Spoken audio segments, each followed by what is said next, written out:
നമുക്കറിയാം N Prashant IAS നിലവിൽ സസ്പെൻഷനിലാണ്. ഇപ്പോൾ എൻ പ്രശാന്തിനെതിരെ ചാർജ് മെമ്മോ കൂടി നൽകിയിരിക്കുകയാണ്. ഉന്നത ഉദ്യോഗസ്ഥർക്കെതിരായ പരസ്യ വിമർശനത്തിലാണ് ചാർജ് മെമ്മോ. സസ്പെൻഷനിലായ ശേഷവും മാധ്യമങ്ങൾക്ക് അഭിമുഖം നൽകിയെന്നാണ് ചാർജ് മെമ്മോയിലെ കുറ്റമായി പറയുന്നത്. അനന്തകൃഷ്ണൻ വിവരങ്ങളുമായിട്ട് അനന്തൻ, എന്താണ് ഇങ്ങനൊരു ചാർജ് മെമ്മോ നൽകുന്നതിലൂടെ ലക്ഷ്യം വയ്ക്കുന്നത്? ഇപ്പൊ നിലവിൽ സസ്പെൻഷനാണ്, മറ്റെന്ത് നടപടിയാണ് ഉണ്ടാകുന്നത്? ദിവിഷാര്യ, എൻ പ്രശാന്ത് IAS ഇപ്പോൾ സസ്പെൻഷനിലാണ്. സസ്പെൻഷനിൽ കഴിയുന്ന പ്രശാന്തിനാണ് ഇപ്പോൾ സർക്കാർ ചാർജ് മെമ്മോ നൽകിയിരിക്കുന്നത്. ഈ കുറ്റാരോപണ മെമ്മോയിലെ പ്രധാന ആരോപണം ഈ നടപടി എടുത്തിട്ടും സമൂഹ മാധ്യമങ്ങളിലടക്കം ഉന്നത ഉദ്യോഗസ്ഥർക്കെതിരെയുള്ള കടുത്ത വിമർശനം പ്രശാന്ത് തുടർന്നു എന്നുള്ളതാണ്.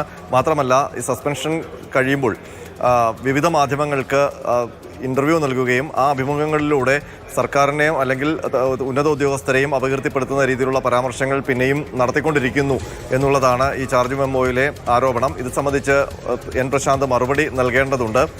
എന്താകും എൻ പ്രശാന്തിൻ്റെ മറുപടി എന്നുള്ളത് ഇനിയൊരു കൗതുകകരമായ കാര്യമാണ്. കാരണം എൻ പ്രശാന്ത് തനിക്കെതിരെയുള്ള നടപടികളെയൊക്കെ മറ്റൊരു രീതിയിൽ അല്ലെങ്കിൽ വിമർശാത്മകമായിട്ടാണ് നോക്കിക്കാണുകയും ചെയ്യുന്നത്. പ്രശാന്ത് IASനെതിരെ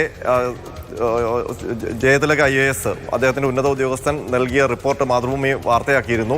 ആ വാർത്തയെ തുടർന്നാണ് ജയതിലകിനെതിരെ കടുത്ത വിമർശനങ്ങളും പരിഹാസവും ആക്ഷേപവും ഒക്കെ ആയിട്ട് എൻ പ്രശാന്ത് സമൂഹ മാധ്യമങ്ങളിൽ പ്രത്യക്ഷപ്പെട്ടത്. ആ നടപടിയുടെ പേരിലാണ് എൻ പ്രശാന്തിനെ സസ്പെൻഡ് ചെയ്തത്. പിന്നീട് വീണ്ടും ആ സസ്പെൻഷൻ നടപടി തുടരുമ്പോഴും സമൂഹ മാധ്യമങ്ങളിലും വിവിധ മാധ്യമങ്ങളുടെ അഭിമുഖങ്ങളിലും ഒക്കെ ഈ തൻ്റെ നിലപാട് ആവർത്തിക്കുകയാണ് എൻ പ്രശാന്ത് ചെയ്തിരിക്കുന്നത്. അതാണ് ഈ ചാർജ് മെമ്മോ നൽകാൻ സർക്കാരിനെ പ്രേരിപ്പിച്ചിരിക്കുന്നത്.